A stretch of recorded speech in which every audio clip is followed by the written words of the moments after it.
السلام علیکم ورحمۃ اللہ وبرکاتہ۔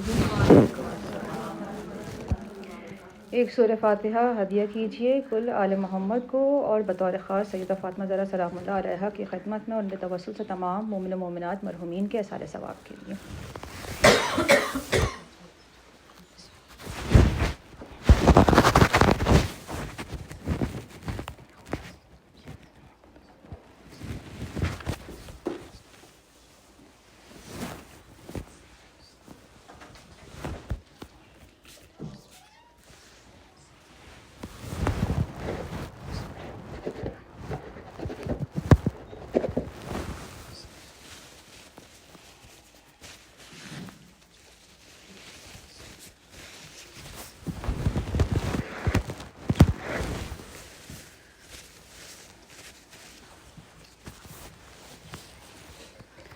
اعوذ باللہ من الشیطان الرجیم، بسم اللہ الرحمن الرحیم، وبہ نستعین وہو خیر المعین، وفوض امری الی اللہ ان اللہ بصیر بالعباد، رب اشرح لی صدری ویسر لی امری واحلل عقدۃ من لسانی یفقہوا قولی۔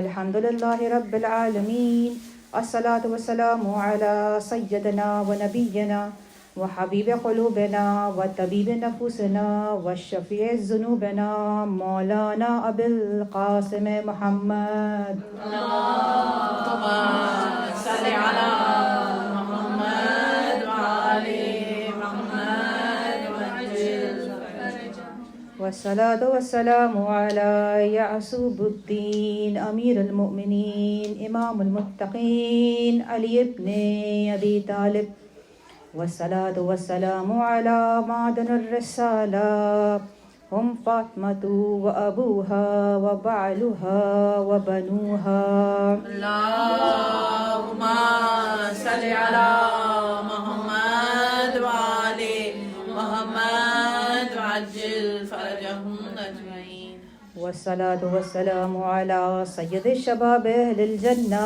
الحسن والحسين، أما بعد فقد قاله في كتابه المبين والفرقان الحميد، إنما وليكم الله ورسوله والذين آمنوا الذين يقيمون الصلاة ويؤتون الزكاة وهم راكعون۔ تمام حمد اس اللہ کے لیے جس کی مدح تک بولنے والوں کی رسائی ممکن نہیں اور جس کی نعمتوں کو گننے والے گن نہیں سکتے۔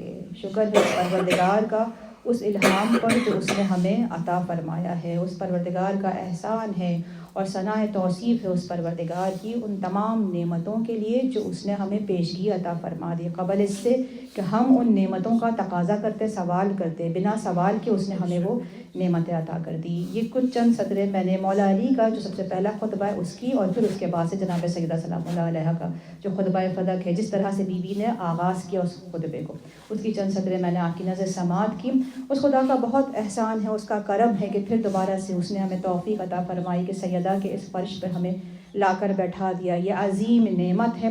اور جیسے کہ سلسلہ مجلس جو خمسہ جاری تھا اور اس کا موضوع جناب سیدہ سلام اللہ علیہا کی معرفت کے ذیل میں، ان کی معرفت کی روشنی میں سورہ دہر کی تفسیر آپ کی نظر سماعت کی جا رہی تھی، کہ تاکہ ہم ان مطالب کو سمجھ کر کہاں پہنچے، وہاں پہنچے جو اللہ کا مقصد خلقت کائنات ہے، اور جس حدیث کو اپنا عنوان قرار دیا تھا کہ وہ پروردگار یہ فرماتا ہے کہ اے میرے حبیب، میں آپ کو خلق نہ کرتا اگر اس کائنات کو، آپ کی خلقت مقصود نہ ہوتی تو اس کائنات کو خلق نہیں کرتا، یعنی اگر رسول خدا کو خلق نہ کرتا تو اس کائنات کو خلق نہ کرتا۔ اور پھر کہا کہ اگر اے علی، اگر علی کو خلق نہ کرتا تو آپ کو خلق نہ کرتا، اور اگر جناب سیدہ کو کہا کہ اگر جناب سیدہ فاطمہ زہرا کو خلق نہ کرتا تو آپ دونوں کو خلق نہ کرتا۔ بہت ہی ایسی حدیث ہے کہ اس کو ہم حدیث متواتر کہتے ہیں، تمام طبقات میں یہ حدیث تواتر کے ساتھ موجود ہے۔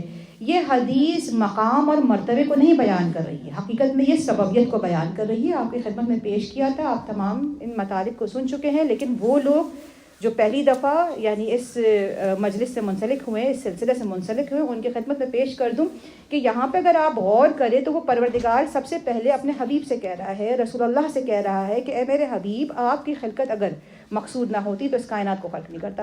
یعنی پروردگار یہ کہہ رہا ہے کہ جو یہ کائنات کی بساط اس خدا نے بچھائی ہے، اس کائنات کا مقصد خلقت کیا ہے؟ اس مقصد خلقت کے لیے اے حبیب آپ کو خلق کیا ہے، ورنہ تو میں یہ کائنات کی بساط نہ بچھاتا، کیونکہ آپ کا وجود موجود تھا، اس لیے اس کائنات کو ہم نے خلق کیا. اور پھر رسول خدا کے لیے، ان کے وجود کے لیے علی کو خلق کیا، اور پھر علی اور رسول خدا کے وجود کی سلامتی کے لیے جناب سیدہ کو خلق کیا. اس کو مزید میں آپ کے سامنے بیان کروں.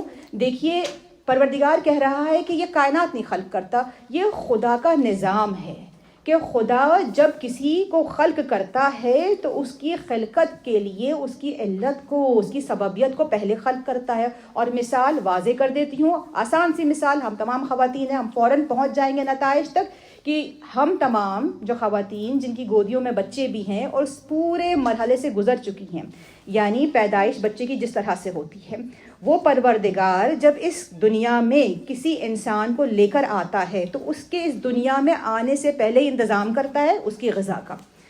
اس سے پہلے کہ انسان اس دنیا میں آئے، اس کے جسم کی غذا کا انتظام اس کے ماں کے سینے میں، ہم اور آپ جانتے ہیں کہ چھٹے مہینے سے، بعض جگہوں پہ چوتھے مہینے سے ماں کے سینے میں دودھ بننے کا عمل شروع ہو جاتا ہے، اور جیسے ہی بچہ پیدا ہوتا ہے وہ دودھ جاری ہونا شروع ہوتا ہے. یہ خدا کی قدرت ہے، یہ خدا کا نظام ہے. جسم کے لیے خدا نے اتنا زیادہ اہتمام کیا ہے کہ اگر جسم پیدا ہو رہا ہے انسان کا تو اس کے پیدائش سے پہلے اس نے غذا کا انتظام کیا کہ جس کے سبب سے انسان اپنی زندگی کو بسر کر سکے. درست؟ اسی طریقے سے جب اس خدا نے اس کائنات کی بساط کو بچھایا، اس کائنات کو خلق کیا، اس کائنات میں انسانوں کو جب وہ خلق کرنے جا رہا ہے کہ قبل اس سے کہ اس کائنات کو خلق کرے اور اس میں اپنی تمام مخلوقات کو خلق کرے، انسانوں کو خلق کرے، اس پروردگار نے پہلے اس کا انتظام کیا. اور کیا انتظام کیا؟ ہادی، ہدایت دینے والے کا انتظام کیا، تاکہ اس دنیا کے انسان ہدایت پا سکے. ایسا نہیں ہو سکتا کہ ایک دفعہ وہ پروردگار کائنات کو خلق کر دے اور اس کے بعد اپنے ہادیان کو خلق کرے کہ اب چونکہ میں نے کائنات کو خلق کر دیا ہے، اب چونکہ میں نے دنیا میں انسانوں کو بھیجا ہے، لہٰذا اب میں اس کائنات کے ہادیان کو خلق کروں گا. یہ خدا کا قانون ہے ہی نہیں. ہم جا بجا دیکھ رہے ہیں. اسی لیے آپ دیکھیے کہ خدا کی خلقت کی نشانیاں، اس کی عظمت کی نشانیاں اس کی خلقت میں موجود ہیں. اپنے آپ کو جب آپ ادھر ادھر دائیں بائیں دیکھتے ہیں تو دیکھیے اس کی خلقت کی نشانیاں، اس کی حکمت نظر آتی ہے. یہ خدا کا اسلوب ہے کہ وہ پہلے سے انتظام کرتا ہے. یہ خدا کے علم کے سبب سے اس کی حکمت ہے، اور اس کی حکمت سے ہمیں اس کی خلقت ظاہر ہوتے ہوئے، آشکارا ہوتے ہوئے نظر آتی ہے. لہٰذا طے یہ پایا کہ سب سے پہلے ہادیان الہی خلق ہوں گے، پھر اس کے بعد کائنات خلق ہوگی. اور اگر پہلے ہادیانی الہی خلق ہو رہے ہیں تو سب سے پہلا نمبر، دوسرا نمبر جو ہم کہتے رہتے ہیں نا، تو سب سے عظیم ہادی کون ہے؟ سب کا سید و سردار کون ہے؟ سب سے پہلے کس کی خلقت؟ جو سب باقی تمام کے لیے. اگر ہم مسلمانوں سے یہ پوچھیں، کہیں کیا نبی سید الانبیاء ہے؟ ہاں، نبی سید الانبیاء ہیں. تمام نبیوں کے سردار ہیں؟ ہاں، تمام نبیوں کے سردار ہیں. کیا رسول اللہ کے سبب سے تمام انبیاء کو ہدایت حاصل ہوئی؟ ہاں، تمام انبیاء کے لیے ہدایت کا چشمہ ہے رسول اللہ کی ذات. تو سب سے پہلے کسے خلق ہونا چاہیے؟ اب اسی قانون کے تحت جو میں نے ابھی آپ کی نظر سماعت کیا ہے کہ خدا پہلے ہدایت کا انتظام کرتا ہے. انبیاء کے لیے بھی پہلے ہدایت کا انتظام رسول خدا کی صورت میں ظاہر ہوتا ہے. اب جب یہ مقدمہ پورا ہوا، طے ہوئی یہ بات کہ رسول خدا کی خلقت سب سے پہلے ہوگی. اب جب رسول خدا کی خلقت کی بات آتی ہے سامنے تو خود رسول خدا کہ جسے کہا بہت ہی بہترین ایک علامہ انہوں نے ان کو تشبیہ دی کہ رسول خدا وحی لے کر نازل ہوئے ہیں، اللہ کی ہدایت کا پیغام لے کر نازل ہوئے. اور وحی کیا ہے؟ وہی قانون الہی ہے، اللہ کا قانون ہے جو نافذ ہونا ہے. اور قانون کی کوئی حیثیت نہیں ہوتی. یعنی اگر ہم اپنے گھر میں بھی قوانین بناتے رہتے ہیں، وہ ٹوٹتے بھی رہتے ہیں، ٹھیک ہے، ہمارے بنائے ہوئے قانون ٹوٹتے رہتے ہیں. تو ہم اگر کوئی قانون بنائے، کوئی رول بنائے، اور اس رول کو ہم جا کر کے آویزہ کر دیتے ہیں، اکثر فریج پہ کرتے ہیں، ٹھیک ہے نا، فریج پہ میگنیٹ ہوتا ہے کہ اب سے یہ ہوگا، بس باقی سب چیزیں بند. لیکن کیا ہوتا ہے؟ وہ قانون ٹوٹ جاتا ہے. اس قانون کا کیا فائدہ, ان رولز اور ریگولیشنز کا کیا فائدہ اور اس کی کیا حیثیت اگر وہ اجرا ہی نہ ہو, اگر اس کو اپلائی نہ کیا جائے تو اس کی کوئی حیثیت نہیں. لہٰذا اگر رسول خدا قانون ہے, قانون لے کر کے آئے ہیں, شریعت لے کر کے آئے ہیں, اب اس کی حفاظت کے لیے بھی کوئی انتظام لازم تھا. لہٰذا علی کی خلقت بالکل لازم و ملزوم ہے رسول اللہ کی خلقت کے ساتھ, کہ حفاظت کا انتظام اللہ پہلے کرتا ہے. اب یہاں پہ پہلا, دوسرا, تیسرا تو بعد نبی سببیت کی بات ہو رہی ہے. مقام اور مرتبہ ایک الگ چیز ہے, یہاں پہ سبب. اب یہاں پر جب قانون خدا نے بنایا رسول خدا کی صورت میں کہ قانون نافذ ہونا ہے, قانون کے نفوذ کے لیے, ولایت کو نافذ کرنے کے لیے علی کے وجود کو خلق کیا. اب اس نبوت, ولایت, اس قانون کی حفاظت, اس ولایت کی حفاظت کے لیے بھی کسی وجود کا ہونا ضروری ہے, کسی وجود کا ہونا ضروری ہے. یعنی اس نبوت, اس رسالت, اس قانون کو ولایت سے منسلک کرنے والی ایک ہستی کی ضرورت ہے, اور وہ ہستی ہم اور آپ جانتے ہیں جناب سیدہ سلام اللہ علیہ کی ذات ہے. اللہم صلی علی محمد و آل محمد وعجل فرجهم. تو بات یہاں پر, اب مجھے اس کو مزید سمجھانے کی ضرورت نہیں ہے. ہم اس دور میں ہیں کہ جس دور میں ہم نے جناب سیدہ کی ان کوششوں کو دیکھا اور بارہا ہم سن رہے ہیں, یہاں تک کہ 1400 سال گزر گئے. لیکن جب بھی کوئی مورخ, کوئی بھی مصنف اگر جناب سیدہ کے بارے میں قلم اٹھاتا ہے, کچھ لکھنے کی کوشش کرتا ہے, وہ جناب سیدہ کے اس مبارزے کے بارے میں بھی ذکر کرتا ہے. بی بی نے کیا بڑا قیام کیا, ولایت کا دفاع کیا. یعنی ایک دفعہ قانون ہے, قانون کے نفوذ کے لیے ولایت ہے, اب ولایت کی حفاظت کے لیے جناب سیدہ سلام اللہ علیہ کا وجود مبارک ہے. اسی لیے جناب سیدہ سلام اللہ علیہ کا وجود مبارک گویا علت قرار پایا. سببیت کے حوالے سے جناب سیدہ سب سے پہلے ہیں, کیوں کہ خدا حفاظت کا انتظام پہلے کرتا ہے. اب آپ تمام لوگ یہ تمام معارف سنتے رہتے ہیں, یہ میں آپ کی معرفتوں کے نظر کرتی ہوں کہ اس پہ بار بار آپ غور و فکر کریں. کیوں؟ کیونکہ بعض دفعہ حروف سے یا الفاظوں سے بات نہیں پہنچتی ہے. کچھ ایسے مطالب ہوتے ہیں کہ جس کے بارے میں خوب کہا کسی شاعر نے کہ حرف ہرگز اندمان ہرگز اندر حرف نہ آیت, کہ بحر کلثوم ہرگز اندر ظرف نہ آیت, کہ معنی جو ہیں وہ الفاظوں کے اندر سمو نہیں سکتے.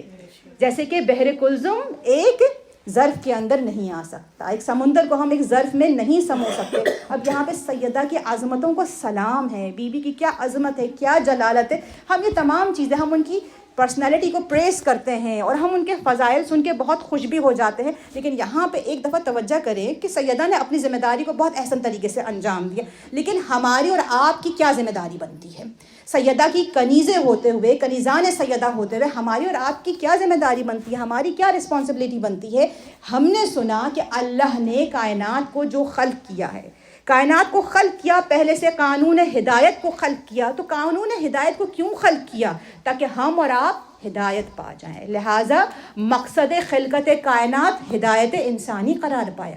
اللہ کا مقصد خلقت کائنات آپ کی اور ہماری ہدایت ہے. ہماری اور آپ کی ذمہ داری یہ بنتی ہے کہ ہم جانتے ہیں کہ یہ ہدایت کا سر چشمہ ہے, یہ ہدایت کا چراغ ہے, یہ ہدایت کی شمع ہے. ہم اس کی روشنی میں اس ہدایت تک پہنچ جائیں. ہمیں صاحب کمال ہونا ہے. پچھلی مجالس میں اس کا ذکر کر چکی ہوں. یعنی اصل دیکھیے, جب بھی کوئی محفل ہوتی ہے یا تقریر ہوتی ہے, آپ سنتے ہیں کتنی ساری مجالس ہیں, اور واقعی بہت ہی حیران کن ہے. یہ بھی سوچنے کی ضرورت ہے کہ آج سے صرف آپ 10 سال 15 سال 20 سال پہلے چلے جائیں تو کیا اس انداز میں ایام فاطمیہ منایا جا رہا تھا؟ یہ اس زور و شور سے جو ایام فاطمیہ منایا جا رہا ہے, کیونکہ وہ آنے والا ہے جو جناب سیدہ کا حقیقت میں مقدمہ لڑے گا, جو بی بی کے حق کو آشکارا کرے گا. یہ امام زمان کے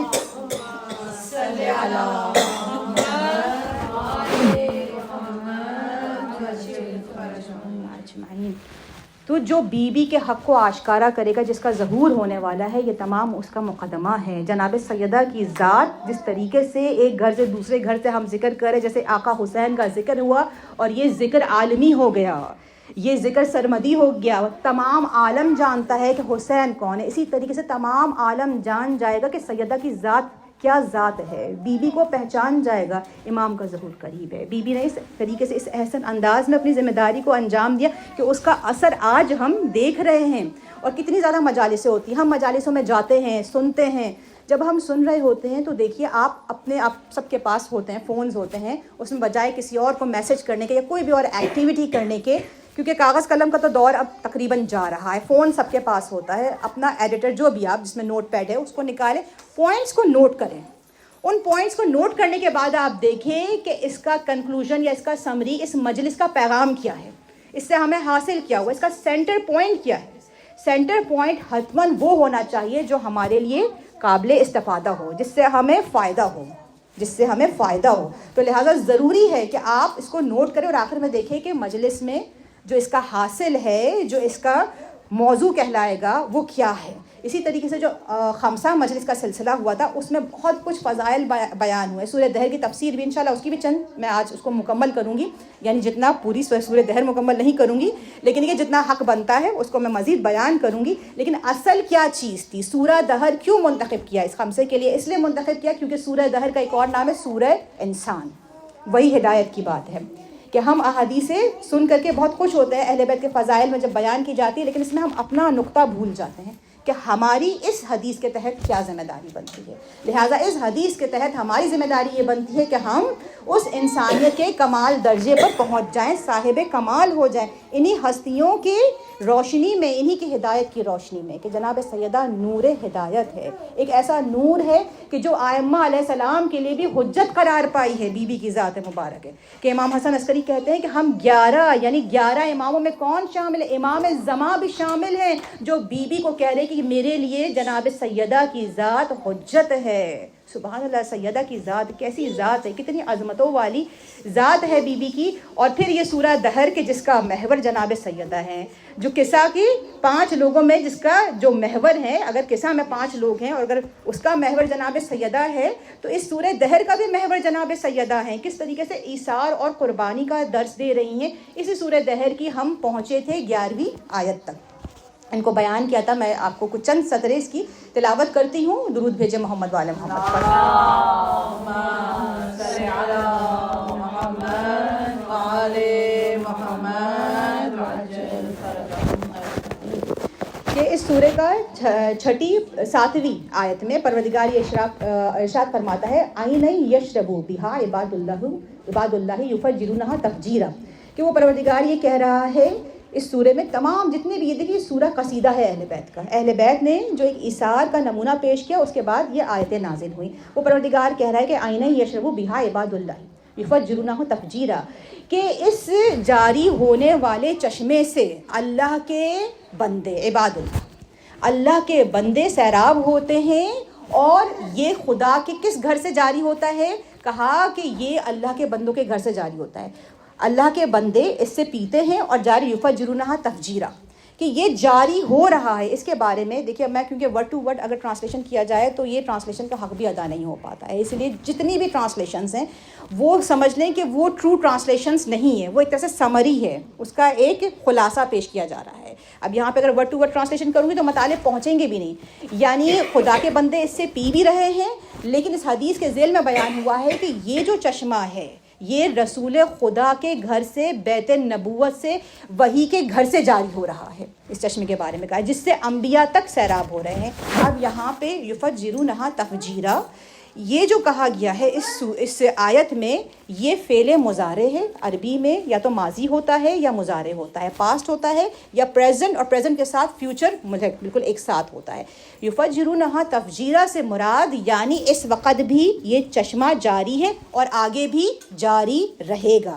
ابھی بھی جاری ہے اور آگے بھی جاری رہے گا. اور جس سے کون سیراب ہو رہے ہیں؟ یہاں تک کہ حدیث کے مطابق یہاں تک کہ انبیاء بھی جس سے سیراب ہو رہے ہیں. یعنی ایسا ضروری نہیں ہے کہ کوئی چشمہ، کوئی پانی، کوئی جسمانی چیز، جنت کی جتنی بھی نعمتیں ہیں وہ دنیا کی نعمتوں کی جیسی نہیں ہیں. اور اگر کہہ رہا ہے پروردگار کہ یہ ابھی بھی جاری ہے اور آگے بھی جاری رہے گا، اس کا مطلب یہ ہے کہ عباد اللہ کے بندے اس چشمے سے سیراب ہوں گے. یہ کیسا چشمہ ہے؟ یہ چشمہ علم ہے جو نبوت کے گھر سے جاری ہو رہا ہے. اور سب سے بہترین جو چشمہ ہے وہ کوثر ہے، خیر کثیر ہے.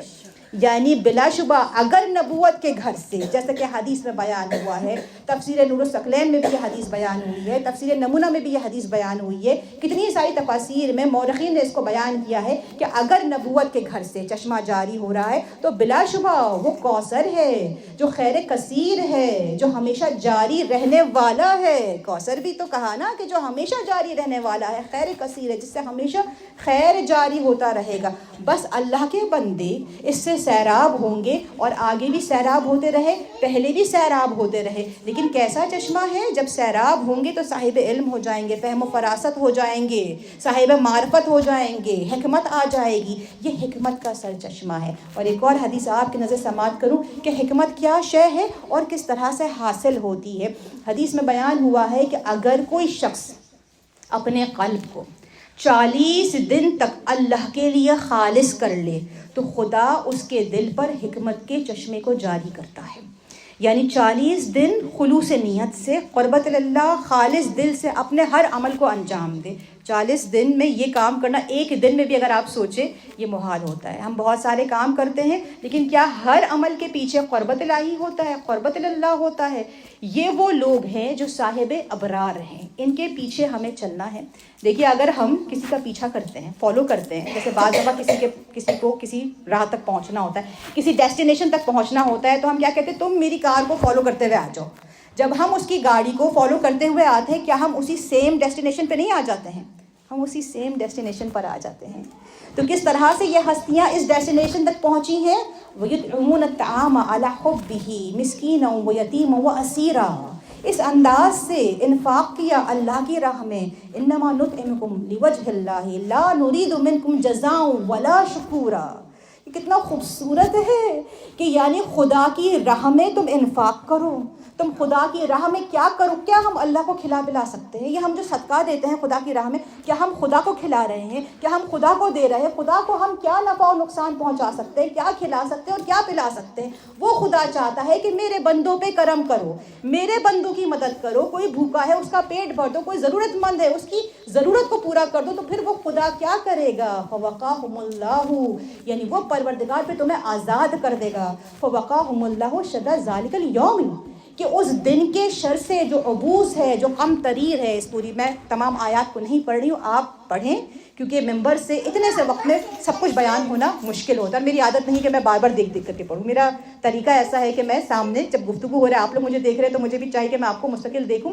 بہرحال تو یہ آیات آپ پڑھیں کہ اس میں کس طریقے سے جہنم کو بتایا گیا ہے کہ وہ دن، وہ روز محشر اور جہنم کیسا ہوگا، کس طرح کی ہوگی۔ عبوس اور غم تریر، عبوس یعنی سخت غصے والا ہولناک چہرہ جیسے ہوتا ہے، وہ بوس کہا جاتا ہے۔ غم تریرہ شدت کو کہا جاتا ہے، یعنی شدید ہولناکی کا دن ہوگا۔ اس دن وہ پروردگار کہہ رہا ہے کہ جو اس راہ پر چلے گا، جو اس انداز میں صاحب ابرار کی راہ پہ چلے گا، اس انداز میں انفاق کرے گا، لیکن صرف انفاق نہیں، لوجہ اللہ، اللہ کی خاطر، خلوص کے ساتھ۔ امام صادق کی ایک حدیث ہے کہ قربان ہو جاؤ میں اپنے مولا پر، کتنی بہترین حدیث ہے کہ مولا یہ کہتے ہیں، آپ دیکھیں کہ کلام الامام امام الکلام ہے، واقعی کتنا بہترین، مختصر کر کے، پریسائز کر کے پورا فلسفہ بیان کر دیتے ہیں۔ مولا نے کہا، امام صادق نے کہا کہ ایک اچھا عمل کرنا اس سے زیادہ مشکل ہے کہ اس عمل کی حفاظت کرو۔ انسان اللہ کی راہ میں خلوص نیت کے ساتھ بھی ایک عمل کو انجام دے دیتا ہے، مگر بعد میں کیا ہوتا ہے؟ اس کی حفاظت نہیں کر پاتا، اس کو خراب کر دیتا ہے۔ کبھی لوگوں میں بیان کر کے، تعریف حاصل کر کے، لوگوں سے جزا حاصل کر کے، کبھی کسی انداز میں جتلا کر کے کہ جس پر احسان کیا ہے اس پر جتلا دیا، اس کو بتا دیا کہ میں نے تو تمہارے لیے یہ کیا تھا، کیا تم مجھے نہیں لوٹا رہے ہو؟ کیا کیا؟ اپنے اس عمل کو خراب کر دیا۔ مولا یہ کہہ رہے ہیں کہ اچھا عمل، خالص عمل اللہ کی راہ میں کرنا اس سے زیادہ سخت یہ ہے کہ اس کو محفوظ رکھو، اس کو بچا کر کے رکھو، یہ زیادہ سخت ہے۔ لہذا لوجہ اللہ، کہ سب کچھ کس کے لیے؟ اللہ کے لیے، خلوص کے ساتھ انجام دے رہے ہیں۔ اور سبحان اللہ، قربان ہو جاؤں کہ کیا خدا کا کلام ہے اور کیا اہل بیت ہے۔ دیکھیں اللہ کا یہ کلام ہے، لیکن اہل بیت کی کیا شان ہے کہ ہمارے لیے یہ قرآن کی آیتیں ہیں، ہم پڑھتے ہیں اور پھر ہم عمل کرتے ہیں۔ اہل بیت وہ ہستیاں ہیں کہ اہل بیت عمل کرتی جاتی ہیں اور قرآن نازل ہوتا جاتا ہے۔ درود بھیجے محمد والے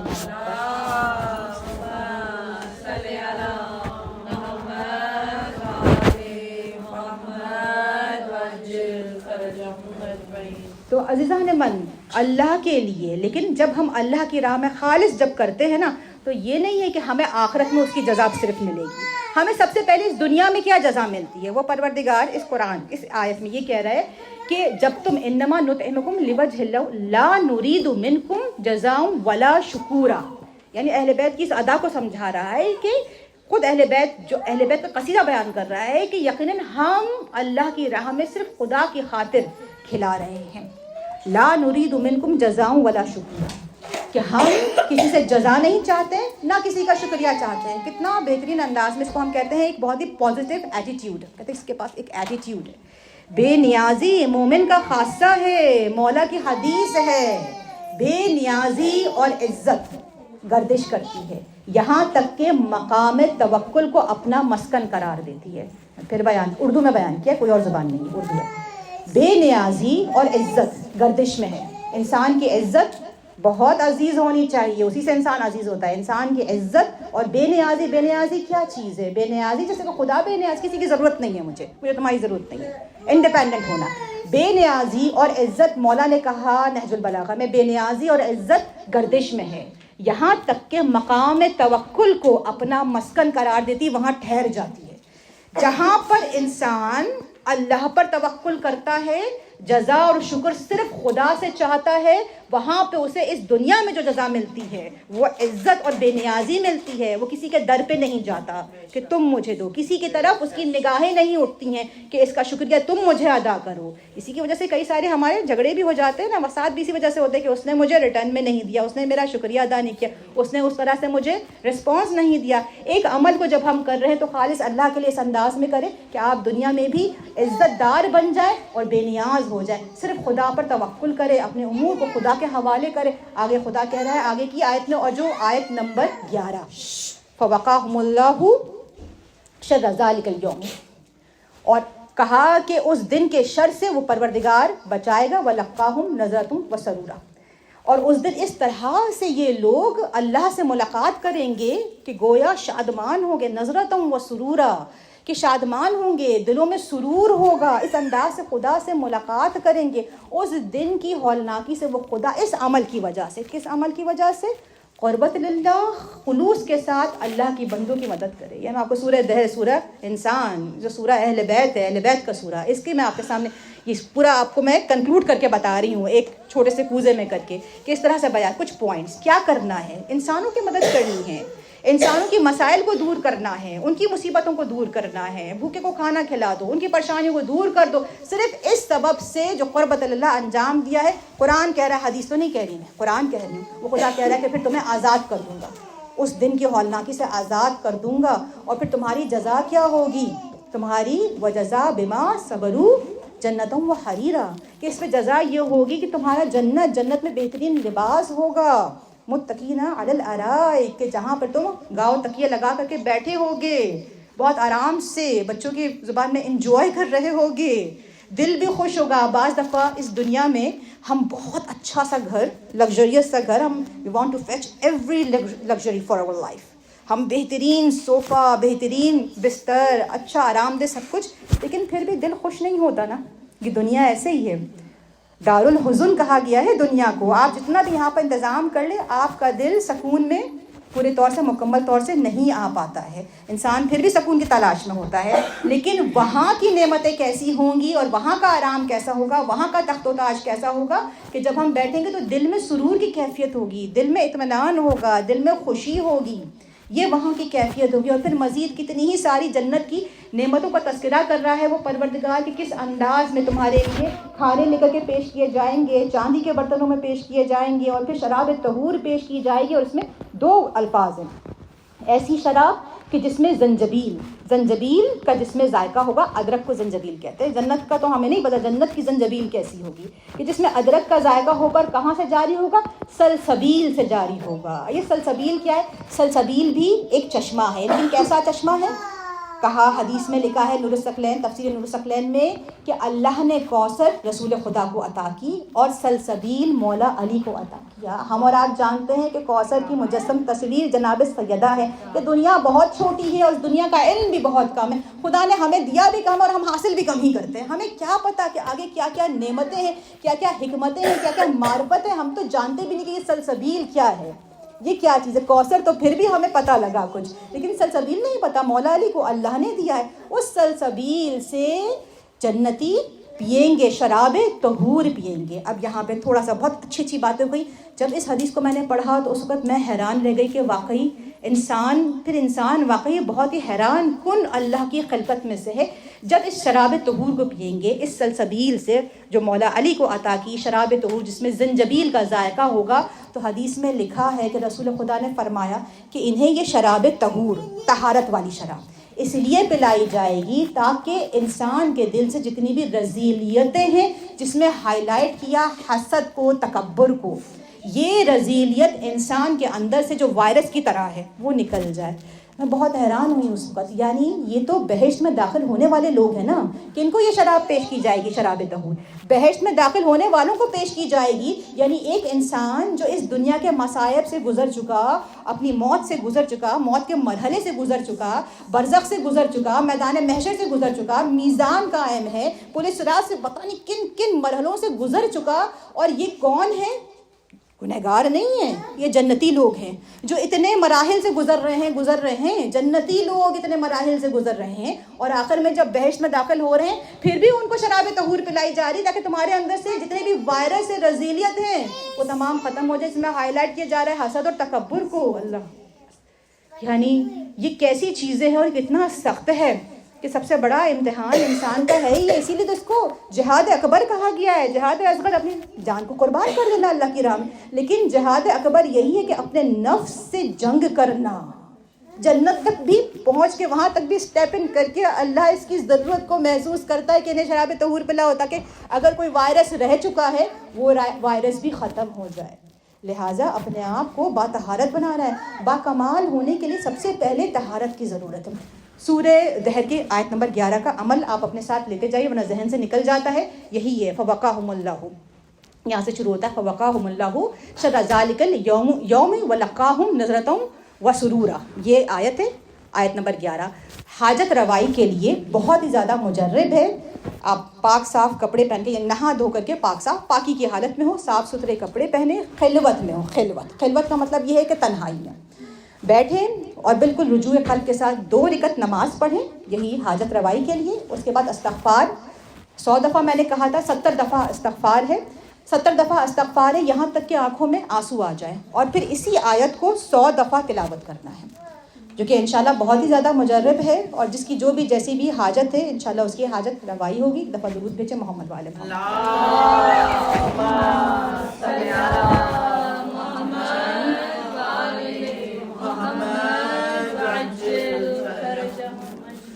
تو یہ صاحب ابرار کی داستان جو خدا میں بیان کر رہا ہے، اس قرآن میں بیان کر رہا ہے اتنی خوبصورتی سے. اور اس آیت کے اوپر تو اگر میں اس کو بیان نہ کروں تو بہت ہی زیادہ ظلم ہوگا کہ آگے مزید آیت اس طرح سے کہتی کہ وہ پروردگار کہتا ہے لا یرون فیہا شمسا ولا زمہریرا، کہ پروردگار یہ کہہ رہا ہے کہ اس دن جس دن لوگ بہشت میں داخل ہوں گے تو اس دن نہ وہ سورج کو دیکھیں گے اور نہ ہی سردی کو، یعنی نہ ان کو سورج کی تپش ہوگی، لا شمس یعنی نہ سورج کی تپش ہوگی اور نہ ہی سردی کو محسوس کریں گے اس دن. تو جب بہشتی، اب یہ آیت بہت ہی خوبصورت ہے، یہ حدیث بہت ہی خوبصورت ہے. جب بہشتی جنت میں داخل ہو رہے ہوں گے، جب وہ داخل ہو رہے ہوں گے تو وہ اچانک دیکھیں گے کہ سورج کی ایک روشنی سی چمکی ہے، بہت چکچون سی روشنی ہے سورج کی جو چمکی ہے. وہ اچانک سے سوال کریں گے یا خدایا تو نے تو قرآن میں فرمایا تھا کہ جب جنت میں لوگ آئیں گے تو نہ وہاں پہ سورج ہوگا اور نہ ہی سردی ہوگی، نہ وہ سورج کی تپش کو دیکھیں گے نہ ہی سردی کو دیکھیں گے. لیکن ہمیں لگا کہ جیسے سورج چمکا ہے، یکایک سے ایک روشنی ہوئی ہے. جنت کے اندر نور ہو جانا یہ بڑی بات ہے. جنت کا نور کس قدر ہے، لیکن جنت میں بھی ایک دفعہ داخل ہونے والوں کو نورانیت کا احساس ہو رہا ہے. وہ سوال کریں گے تو پھر جواب کیا ملے گا؟ جواب یہ ملے گا کہ یہ سورج نہیں ہے بلکہ یہ تو علی و بطول ہیں جو مسکرا رہے ہیں اور جن کی مسکراہٹ سے یہ جنت روشن ہو گئی، جنت نورانی ہو گئی.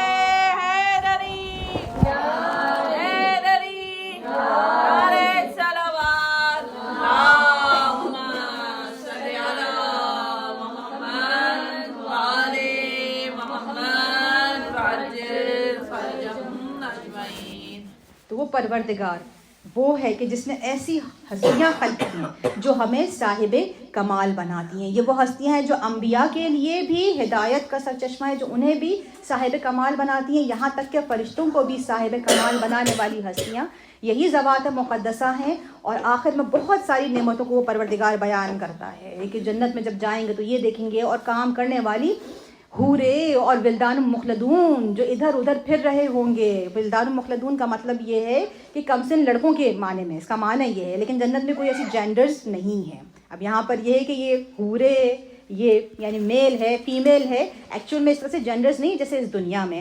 بات یہ ہے جو پوائنٹ کی بات ہمارے لیے اور آپ کے لیے, آپ بھی ویسٹ میں رہتے ہیں, اس آیت کو تو میں نے بار بار پڑھا کہ جنت میں ہمیں کون ملیں گے, ایسے ولدان مخلدون ملیں گے, کام کرنے والے لوگ ملیں گے جو ہمارے دائیں بائیں پھر رہے ہوں گے. یہاں تو کہ سارے کام ہم خود کرتے ہیں نا, وہاں پر اگر ان صاحب ابرار کی راہ کو جب ہم عبور کرتے ہوئے وہاں تک ان کے ڈیسٹینیشن تک پہنچ جائیں گے تو ادھر ادھر کام کرنے والے لوگ اس طرح سے کہ انہوں نے بہت ہی خوبصورت سے ریشمی سبز رنگ کے کپڑے پہنے ہوں گے اور اس طرح سے ارد گرد ہوں گے جیسے موتیوں کی طرح بکھرے ہوئے. قرآن میں حدیث نہیں, قرآن بیان کر رہی ہوں, قرآن کے یہ مطالب بیان کر رہی ہوں. اور اس طرح کی شراب طہور پلائی جائے گی, تمام نعمتیں سب بہت ہی خوبصورت. اسی وجہ سے یہ سورہ دہر جیسے کہ پہلے بیان کیا تھا, اس کی فضیلت کے طور سے اگر کوئی اپنے نفس میں کمزوری کا احساس کر رہا ہے, ڈپریشن ہے, اینزائٹی ہے, اس سورے کو پڑھے. نفس مضبوط ہوتا ہے. امراض قلب کے لیے بھی, یعنی جسمانی قلب, جسمانی دل کے لیے اس میں شفا ہے, اور وہ والا قلب جو روح کا قلب ہے کہ جس کے سبب سے انسان حزن کا شکار ہوتا ہے, غم زدہ ہو جاتا ہے. جب اس سورہ کو پڑھتا ہے تو اس کا ڈپریشن, اس کی انزائٹی دور ہو جاتی ہے, اس کا حزن دور ہو جاتا ہے. اس کو معنی کے ساتھ پڑھے تو واقعی حزن دور ہو جائے گا, ڈپریشن دور ہو جائے گا. ایک تو اہل بیت کے فضائل ہیں, اور دوسرا یہ کہ منزلیں اتنی خوبصورت ہے, اور آخر میں جو بیان کیا وہ سب سے بڑی نعمت ہے. وہ پروردگار کیا بیان کرتا ہے, ایک دفعہ تو بیان کیا کہ یہ وہ لوگ ہیں جو جزا نہیں چاہتے اور شکر نہیں چاہتے, اور آخر میں پروردگار تمام نعمتوں کو بیان کر رہا ہے. اِنَّ هَذَا كَانَ لَكُمْ جَزَاءً وَكَانَ سَعْيُكُمْ مَشْكُورًا. یہ بہت بڑی آیت ہے صاحبان عرفان کے لیے کہ گویا بے ہوش ہو جائیں اس آیت کو پڑھ کے. کیا مطلب ہے, یہاں پہ اتنا ایمفیسس ہے اس آیت کے اندر, اِنَّا کانا, یعنی ایک دفعہ اِنَّا کہہ کے, ایک دفعہ ہاذا کہہ کے, اِنَّ هَذَا كَانَ لَكُمْ, یہ سارے ایمفیسائز ہیں. ٹھیک ہے, اِنَّا سے بھی ایمفیسائز ہوتا ہے. کانا فعل ماضی کا صیغہ ہے, اگر کانا کے استعمال سے جو کہ فعل ماضی کا صیغہ ہے مستقبل کی خبر دی جا رہی ہو تو اس میں ایمفیسائز کیا ہے اللہ نے, کنفرمیشن کی پوری مہر لگا دی ہے, گویا جاری ہو چکا ہے, یہ حکم ہو چکا ہے. اِنَّ هَذَا كَانَ لَكُمْ جَزَاءً, یہ تمہاری جزا ہے جو آج تم دیکھ رہے ہو, آج تم دیکھو گے. کیا جزا ہے؟ کانا سعیکم مشکورا, تمہاری سعی و کوشش کے سبب سے وہ خدا تمہارا مشکور ہے. اللہ اکبر. ہم اور آپ خدا کا شکر ادا کرنے کی حیثیت نہیں رکھتے, جتنا بھی شکر ادا کریں کم ہے. یہ ہمارے لیے نہیں ہے, بلا شبہ یہ اہل بیت کے لیے ہے. وہ اہل بیت کہ جنہوں نے ہمیں ایسے خوبصورت مطالب بتائے. دیکھیں ایک دفعہ ہم اپنی دنیا کی پریشانیوں سے تھک جاتے ہیں اور ہم کہتے ہیں خدایا بس یہ کیوں, اب میں اس سے نہیں لڑ سکتی, بس ہو گیا, تو نے تو کہا ہے کہ اتنا ہی بوجھ ڈالتا ہے جتنا ہم برداشت کریں. ایک دفعہ ہم ایسے سوچتے ہیں, مگر اہل بیت کے اوپر کتنے مصائب گزرے ہیں, کتنی مشکلات گزری ہیں. اور اہل بیت کیا کہتے ہیں, آقا حسین جب کربلا جا رہے ہیں, کربلا جانے سے پہلے جب دعائے عرفہ پڑھ رہے ہیں اس میں کیا کہہ رہے ہیں, پروردگارا میں جتنی دفعہ بھی تیرا شکر ادا کروں, ہر شکر کے ساتھ ایک شکر لازم ہو جاتا ہے. اہل بیت کہہ رہے ہیں کہ تیرے شکر کا حق ادا نہیں کر سکتے. اور وہ خدا کیا کہہ رہا ہے, کانا سعیکم مشکورا, کہ تمہاری جزا آج یہ ہے کہ میں خدا تمہارا مشکور ہوں, میں خدا تمہارا شکریہ ادا کر رہا ہوں. یہ کتنی بڑی بات ہے. کوئی بھی بڑا شخص, اگر ہم جس کو آیت اللہ سستانی کسی کو لیٹر میں شکریہ لکھ دے تو ہم اسے کہیں گے کہ اسے ہمارے قبر میں رکھنا, کہ ہمیں اتنی بڑی شخصیت نے شکریہ کہا ہے. اگر امام زمان کا کوئی پیغام مل جائے ایسا کہ تم ہماری سیدہ کی مجلس برپا کر رہے ہو, میری ماں کے غم میں بیٹھے ہو, میری ماں کے لیے مجلس برپا کر رہے ہو, تمہارا شکریہ, تو ہمارا کیا حال ہوگا. وہ خدا اس دن شکریہ ادا کرے گا ان ہستیوں کا کہ جس کے شکر کو ہم اور آپ ادا نہیں کر سکتے. جناب سیدہ پہ لاکھوں سلام ہے میرا کہ بی بی کے جب اس مبارزے کو میں دیکھتی ہوں نا, یہاں پر بی بی ایک اثار و قربانی ہے کہ اپنا کھانا, بچے لاغر کمزور ہو گئے ہیں, بیماری سے ابھی اٹھے ہیں لیکن کھانا سارا کا سارا خدا کی راہ میں لوجہ اللہ دے دیا. لیکن صرف یہاں تک نہیں ہے کہ بیوی گھر میں بیٹھی ہیں. ڈاکٹر علی شریعتی کتنے بہترین انداز سے بیوی کو بیان کرے. ایک زن مبارز و مسئول ہیں. نہ صرف یہ کہ ایک ماں ہے, ایک زوجہ ہے جو گھر میں بیٹھی ہیں صرف کھانا پکا رہی ہیں, نہیں, بلکہ تاریخ میں اپنی اس عظیم ذمہ داری کو بیوی نے ادا کیا, اتنے احسن انداز سے ادا کیا کہ رہتی دنیا تک, دنیا میں جہاں کہیں بھی حق کے لیے آواز اٹھے گی, جہاں کہیں بھی باطل کو آشکارا کیا جائے گا, بیوی کا یہ عمل, بیوی کا یہ قدم, بیوی کا یہ قیام گویا ایک معیار کی صورت میں ہے رہتی دنیا تک تمام مظلومین کے لیے کہ حق کے لیے آواز اٹھائے. چاہے دنیا میں کہیں بھی, آپ دیکھیں یہاں پر بھی پروٹیسٹ ہوتے ہیں, جو لوگ پروٹیسٹ میں جاتے ہیں وہ واقعی جناب صلی سلام اللہ علیہ کی حقیقی راہ پر چل رہے ہیں, ان کی راہ پر چل رہے ہیں. بیوی صرف گھر میں تو نہیں بیٹھ کر اپنی ذمہ داری کو ادا کر رہی ہے. ہمارے اور آپ کے سامنے بیوی کا آخری مبارزہ جس کے سبب سے بیوی کی شہادت واقع ہو جاتی ہے. بیوی گھر سے باہر نکلتی ہے جو کبھی گھر سے باہر نہیں نکلنا چاہتی, نامحرم کے سامنے نہیں آنا چاہتی. ہمارا کتنا حجاب ہے, لیکن ہم نامحرم یعنی چند مردوں کی محفل میں جب ہم ان کو ایڈریس کرنے لگتے ہیں تو اندر سے ایک حیا احساس کرتے ہیں. بیوی کتنی حیادار ہیں, کس طرح سے, کس انداز میں نکلی ہیں کہ اتنے حجاب, 5 طرح کے حجاب بیوی نے جو اپنے اوپر سے اوڑھے ہیں. اور کہا گیا کہ بیوی کا گھر تو خود مسجد نبوی تھا, دربار مسجد نبوی تھا. بیوی کے گھر کا تو دروازہ مسجد نبوی میں کھلتا ہے. یہ نہیں کہ اپنے گھر کے دروازے سے مسجد میں داخل ہوئی, مسجد کے داخلی دروازے سے باقاعدہ پورے اہتمام سے خواتین کے ساتھ 11 خواتین کا ذکر ہوا ہے کہ 11 خواتین کے ہمراہ بیوی چلی ہیں. دیکھنے والوں نے کہا کہ سیدہ کا چلنا ڈھلنا, ان کا پورا جو ایک خاکہ بنا گویا جیسے رسول خدا آ گئے ہیں, ان کا سایہ جیسے بنا گویا جیسے رسول خدا آ گئے. اور جب سیدہ نے گفتگو کرنی شروع کی تو سب سے پہلے گفتگو کرنے سے پہلے سیدہ زار و قطار روتی ہیں. بیوی نے ایک دفعہ رونا شروع کیا, اس قدر گریہ کرنا شروع کیا. دیکھیے عزادارہ نے سیدہ بیوی جو اس طریقے سے بیان کری, میں کتنا کہوں, کن الفاظوں سے کہوں کہ بیوی کی عظمت اور بیوی کی قوت. ایک لکھنے والے نے, کون ہے لکھنے والا؟ عیسائی ہے, عیسائی, جناب سیدہ پہ کتاب لکھی, البتر فی القمت کے نام سے ہے. اور جو کتاب لکھی اس میں کہا کہ قہرمان کون ہے؟ پہلوان. اب جو فارسی بولنے والے وہ سمجھتے ہیں قہرمان کس کو کہتے ہیں, اردو بولنے والوں کے لیے پہلوان کو, طاقتور کو, جو پہلوان ہوتا ہے. کہا کہ لوگوں کی نظر میں قہرمان وہ ہوتا ہے جس کے پاس قوت بازو ہے, لیکن کہا کہ میری نگاہ میں جو قہرمان ہے وہ جناب سیدہ کی, جناب فاطمہ بنت محمد کی ذات ہے کہ ان سے زیادہ قوت بازو رکھنے والا, ان سے زیادہ بہادر کوئی شخصیت میں نے آج تک نہیں دیکھی. یعنی لکھنے والوں نے جو ہم مذہب بھی نہیں ہیں, بیوی کی شخصیت کو جب پڑھا دیکھا تو حیران رہ گئے. بڑے بڑے مرد, طاقت رکھنے والے مرد ظالم کے آگے نہیں بول پاتے, کسی رجیم کے آگے نہیں بول پاتے. جب ایک پورا گروہ ہو, ایک شخص تھا, تمام تھے جو سر جوڑ کر کے مخالف ہو گئے تھے, بیوی کے لیے کوئی گواہی نہیں دے رہا تھا, کوئی ایک شخص نہیں تھا, پورا گروہ. اتنی پوری خلقت کے سامنے کھڑے ہو جانا, بولنا, گفتگو کرنا, اور کتنی اذیتوں کے بعد, اتنی اذیتوں کے بعد کہ بیوی پہ جلتا ہوا دروازہ گرایا جا چکا تھا, بیوی کا پہلو شکستہ ہو چکا تھا, بیوی کا محسن شہید ہو چکا تھا. کس ہمت سے, کس حوصلے سے پھر بھی بیوی اٹھتی ہیں اور تاریخ میں اپنی اس عظیم ذمہ داری کو ادا کرتی ہیں. ہمارے اور آپ کے لیے رہتی دنیا تک ایک پیغام جاری کر دیتی ہیں. اور لکھنے والے بہت ہی شرمناک ہو کہ نہ بھی لکھ سکے, لیکن پھر بھی اس کو نظر انداز نہیں کر سکے, اتنے بڑے واقعے کو, اتنے بڑے حادثے کو جو چشم فلک نے آج تک نہیں دیکھا تھا. کسی نبی کے ساتھ ایسا نہیں ہو, کسی نبی کی اولاد کے ساتھ یہ سلوک نہیں ہوا جو جناب سیدہ سلام اللہ علیہ کے ساتھ ہوا. کہ بیوی وہ کہ جسے خدا نے صدیقہ کا لقب دیا, جس کے لیے خدا نے آیت تطہیر نازل کی, جس کی عصمت کی گواہی کو مولا علی جاتے ہیں بیوی کے لیے, پہلے مولا علی بھی جاتے ہیں جب بیوی کے کارکنین کو فدق سے ہٹا دیا جاتا ہے. مولا علی جاتے ہیں بیوی کے لیے, بات کرتے, گفتگو کرتے, خلیفہ اول کے دربار میں جاتے ہیں, مقدمہ پیش کرتے کہ تم نے کیوں جناب فاطمہ کے کارکنین کو فدق سے ہٹا دیا, کیوں فاطمہ سے فدق کو چھین لیا, ان کی کمائی کو ان سے روک دیا ہے. کہا کہ اس لیے کیونکہ رسول خدا اپنے بعد کوئی میراث نہیں چھوڑتے, جو رسول خدا چھوڑ جائے وہ تمام مسلمانوں کے لیے ہے. تو کہا, مولا علی نے کہا کہ اچھا اگر میں تم سے ایک سوال پوچھوں, اگر کوئی کہے کہ سیدہ نے کوئی ایسی بات کی ہے جو خلاف شریعت ہے تو کیا تم حد جاری کرو گے, اور تمہارے پاس گواہ بھی آ جائے؟ تو کہا کہ ہاں میں حد جاری کروں گا. کہا کہ اسی وقت تم پھر کافر ہو جاؤ گے, کیونکہ سیدہ کی طہارت, سیدہ کی عصمت کی گواہی, سیدہ کی صداقت کی گواہی خود خدا دے رہا ہے آیت تطہیر میں. اگر تم اللہ کو چھوڑ کر لوگوں کی گواہی کے پیچھے جاؤ گے تو گویا تم نے خدا کو جھٹلا دیا. یعنی سیدہ کو جھٹلانا گویا خدا کو جھٹلانے کے برابر ہے۔ بیوی جاتی ہیں، پوری تیاری سے جاتی ہیں، دستاویز لے کر جاتی ہیں، جب مانگا ثبوت مانگا جناب سیدہ سے۔ اس کا سیدہ کو بہت دکھ تھا۔ جو سیدہ نے سب سے پہلے بیان کیا، کہا کہ میں نے جب گفتگو کی، جب میں نے بات کی تو انہوں نے مجھے جھٹلا دیا، میں جھوٹ نہیں بولتی، میں نے کبھی جھوٹ نہیں بولا ہے، مجھے رد کر دیا، میرے مطالبے کو رد کر دیا۔ بیوی نے دستاویز دکھائی، کہا کہ ٹھیک ہے تمہیں ثبوت چاہیے، یہ دستاویز ہے، یہ کاغذات ہے جو رسول خدا نے میرے نام کیے، یہ میرے بابا کی تحریر ہے، تحریر لے کر کے پھاڑ دی جاتی ہے۔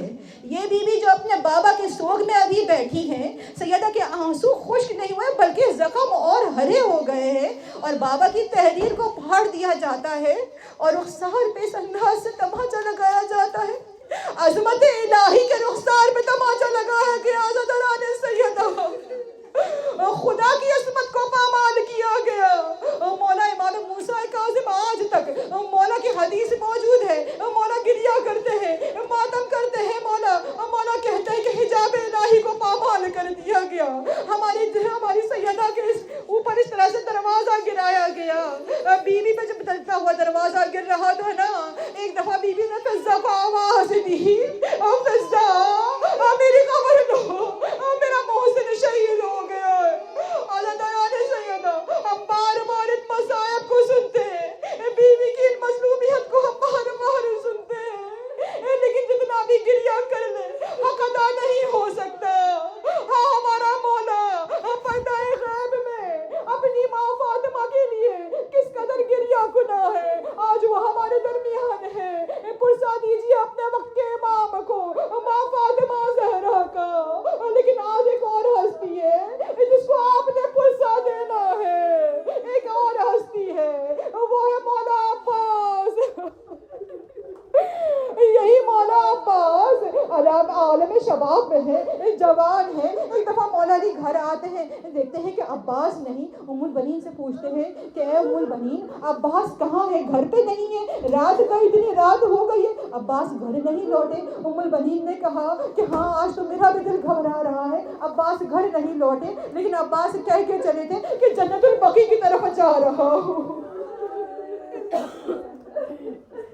مولا جنت البقیع جاتے ہیں، دیکھتے ہیں قبر زہرا پہ عباس نے سر رکھا ہوا ہے اور عباس زاروں قطار رو رہے ہیں۔ مولا نے پوچھا کہ اے عباس کیوں اس قدر رو رہے ہو؟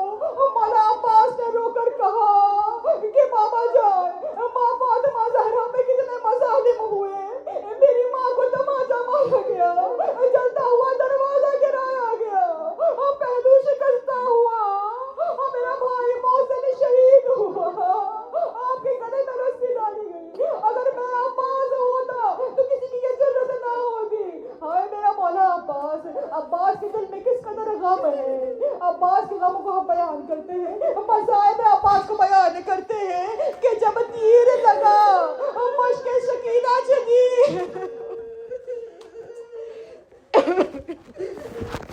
عباس مشق کو لے کے چلے، عباس کی آس اسی مشق سکینہ میں۔ ایک دفعہ آنکھوں میں تیر لگا، سر پہ گرز لگا، میرا مولا گھوڑے کی زی سے زمین پہ آیا، لیکن یہ میرے مولا کے مصائب نہیں ہے، مولا کے مصائب بہت ہی سخت ہے۔ میرے مولا عباس کے مصائب سننا چاہتے ہیں۔ جب یہ اسیروں کا قافلہ کربلا بپا ہو گئی، زینب کلثوم اسیر ہو گئی،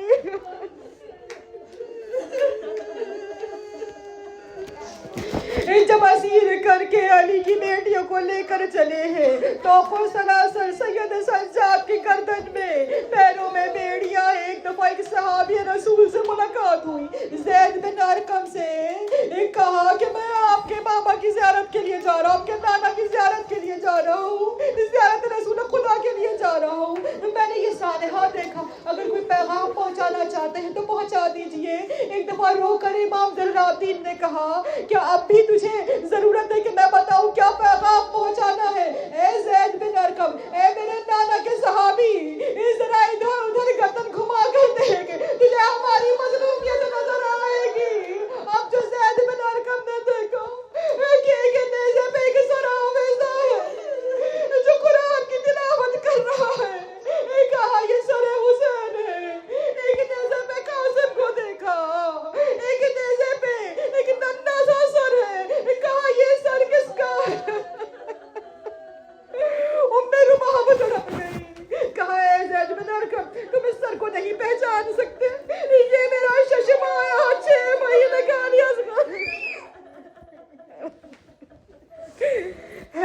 کہا زید بن ارقم نے حیران ہو کر کے پوچھا کہ عباس نے ساتھ نہیں دیا ہے، سر عباس کہاں ہے؟ ایک دفعہ میرا مولا تڑپ گیا کہ اے زید بن ارقم تو میرے نانا کا صحابی ہے، لیکن اگر کوئی اور یہ سوال پوچھتا تو میں نہیں بخشتا۔ ہائے میرا چچا عباس، جب عباس کے سر کو نیزے پہ آویزہ کیا، علی و بطول کی بیٹیوں کو جو بے چادر دیکھا عباس نے، سر عباس نیچے آ جاتا تھا، لیکن کس انداز سے سر عباس گھوڑے کی گردن میں لٹکایا گیا۔ ہائے میرا مولا عباس، یا سیدہ فاطمہ زہرا، ہاتھ جوڑ کے معافی چاہتی ہوں، مولا عباس کے ساتھ مذاہب ہے، یہ کسی انسان کے ساتھ ایسا نہ ہو۔ میرے مولا عباس کے ایک کان سے دوسرے کان تک سوراخ کیا گیا اور اس کان سے دوسرے کان تک رسی ڈال کے گھوڑے کی گردن۔